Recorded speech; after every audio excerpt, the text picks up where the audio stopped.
cash flows from the direct method here.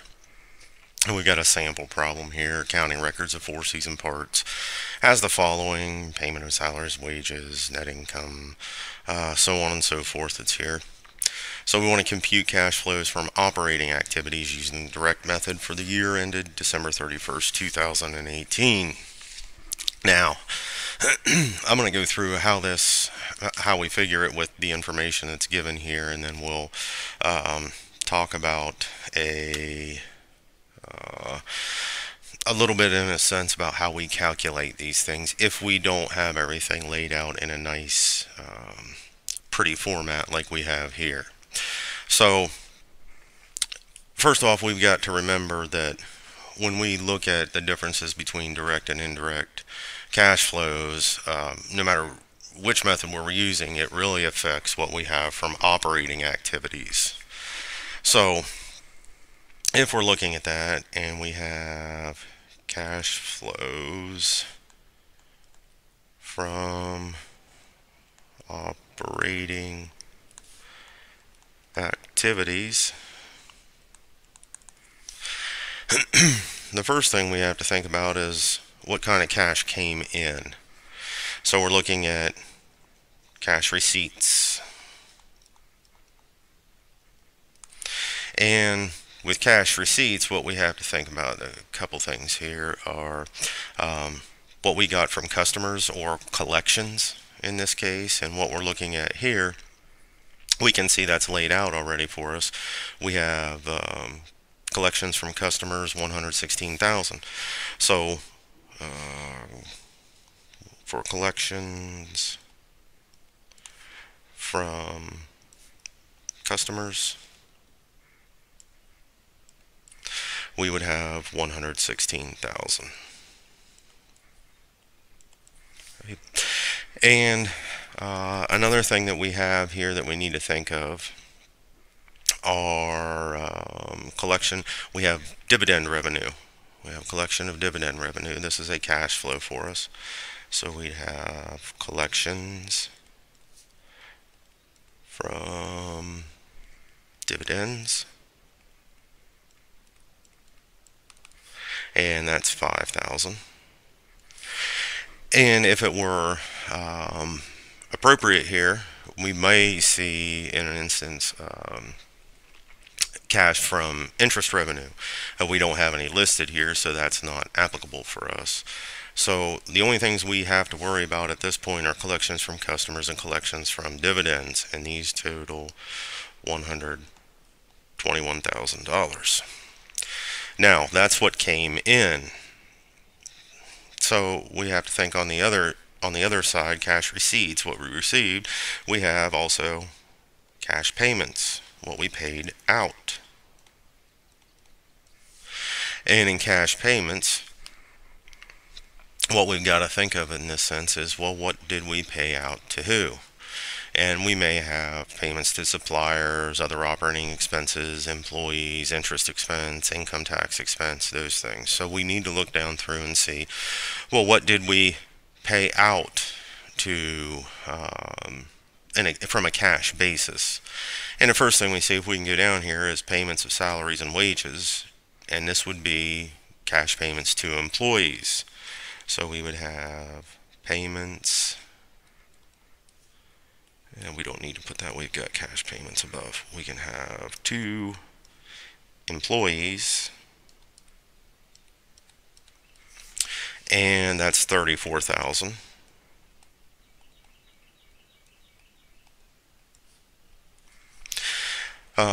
What else we may have had here? Let's see. We have payments to suppliers here. That's 51,000, and that's what we've paid for maybe raw materials, merchandise, so on and so forth. So this is 51,000. And if we look what else we may have had, well, we had to pay interest, and that's 17,000. So we would have an interest payment. and that's 17,000. And let's see, what else would we have had? Payment of income tax for 16,000. That's another thing we would have here. So 16,000 there, and we'll go up and check, see if there's anything else. We don't have anything else here that's appropriate from a cash flow perspective. So if we add these items up, our 34 and 51 is 85, 102 plus 16, we had cash payments of 118,000 this period.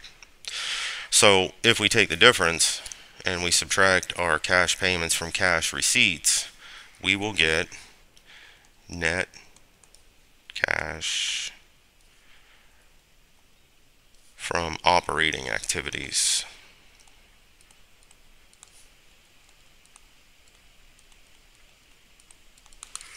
And the 121 minus 118 means we're at $3,000.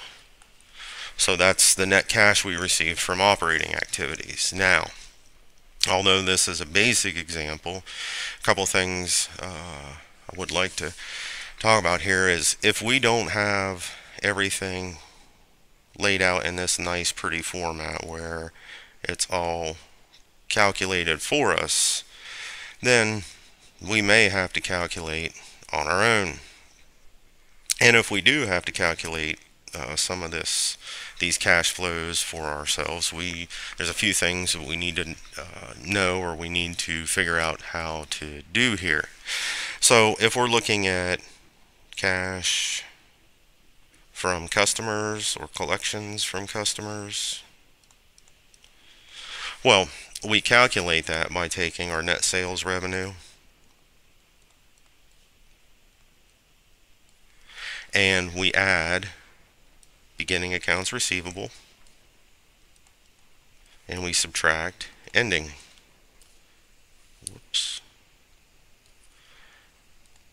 Ending accounts receivable. Okay. A couple other things we need to pay attention to. We can have cash from interest revenue, which will just be stated. That'll be what we've received in interest. And another thing we can have is cash from dividend revenue. And that's something else that should just be stated. There shouldn't be any calculations really involved from that. Now, payments that we might see, we can have payments to suppliers, and this might be for raw materials, it might be for inventory, and we get this by taking our cost of goods sold, or COGS.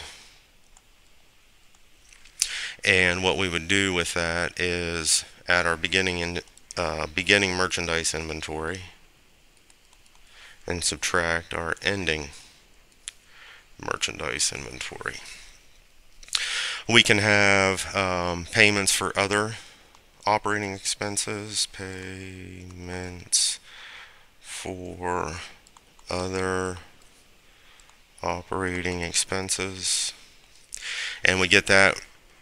How we calculate that would be take those other operating expenses and add beginning accrued liabilities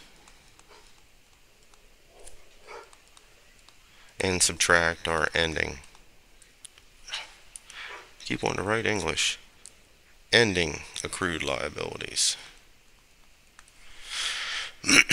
We can have payments to employees, which could be in the form of salaries, wages, bonuses, and so on. There's no calculation there in that for most parts. And we could also have payments for interest expense, and or income tax expense.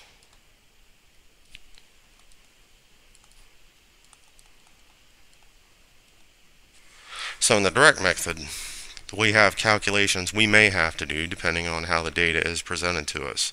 And these are what we would see essentially for cash receipts, and these are what we would see from cash payments. So I hope this outlines a little bit of an introductory method to direct cash flows if you may be interested in it. For now, I will see you in the next video. Bye.